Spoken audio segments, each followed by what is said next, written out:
The Meetup app is designed to help you make real connections, whether that's new friends, professional contacts, or people who share your hobbies. Instead of being just another social media platform, Meetup focuses on real life gatherings. You can join groups for things like hiking, coding, book clubs, or even startup networking.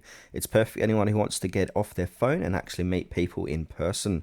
Meetup still does a great job of bringing people together. The app is clean, easy to navigate, and helps you discover events happening nearby.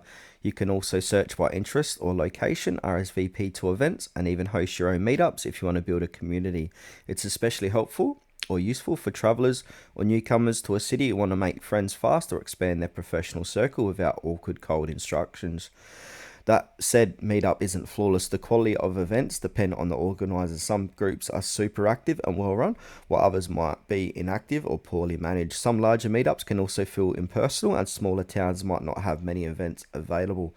Plus, a few group required paid membership or fees to attend certain activities.